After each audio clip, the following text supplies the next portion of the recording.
Salut, c'est Manu Turf.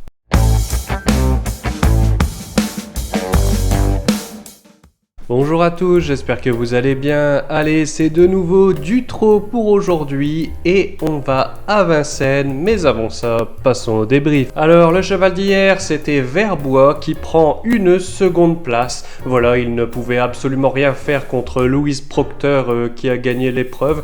Maintenant, moi je demande à voir sur un peu plus long parce que c'est vrai que le cheval a eu un peu de mal à se relancer dans la ligne droite et finalement termine bien pour prendre la seconde place.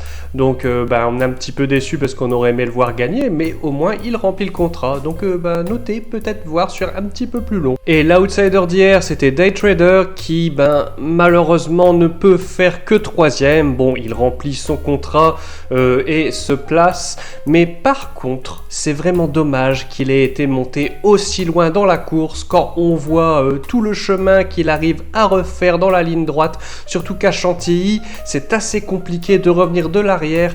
Donc honnêtement, s'il avait été monté un peu plus près, je pense qu'il aurait pu vraiment faire mal. Donc peut-être qu'il faudra le revoir avec un meilleur numéro de corde, parce que dans ce cas, il a vraiment toutes les chances de s'imposer dans un lot du genre. Allez, nous allons donc sur l'hippodrome de Vincennes pour le cheval du jour. Ce sera donc dans la 4e épreuve et nous avons choisi le numéro 10, Léonard de Rock.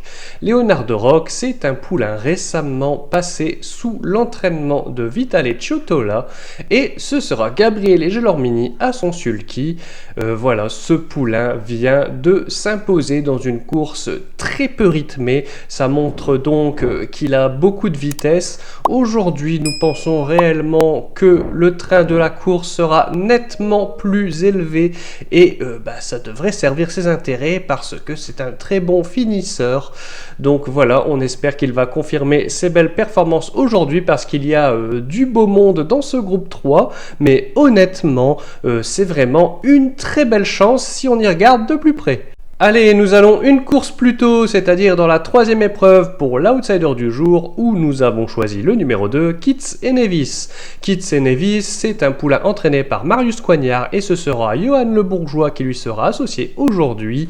Alors ce poulain vient de confirmer qu'il appréciait réellement de prendre les devants dans une épreuve. Voilà, c'est une stratégie qui lui va très bien et qui de mieux que Johan Le Bourgeois aujourd'hui pour sublimer cet aspect.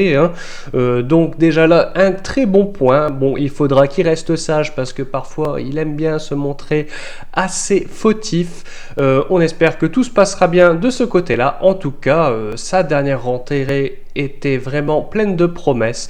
Il a forcément dû encore monter en condition et cela devrait pouvoir lui permettre, pourquoi pas, de prendre sa revanche sur Cavani. Donc nous, on aime vraiment beaucoup ce poulain en tant qu'outsider. Allez, cette vidéo touche à sa fin, j'espère que vous l'avez appréciée. Si c'est le cas, n'hésitez pas à nous le faire savoir par un like ou un commentaire. Et vous pouvez d'ailleurs faire tous vos retours, qu'ils soient positifs ou négatifs, on en parlera, aucun problème.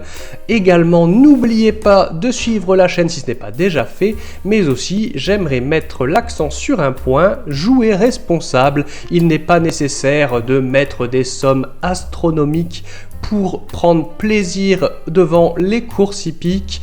Voilà, ça doit rester un hobby, quelque chose qui nous fait vibrer tout en restant raisonnable. Voilà, on se retrouve demain pour de nouveaux chevaux. Ah non, mince, on est vendredi, donc ce sera peut-être pas moi du coup. On verra qui me remplace demain. En tout cas, nous, on se voit du coup la semaine prochaine. Mais surtout, n'oubliez pas de rester sage.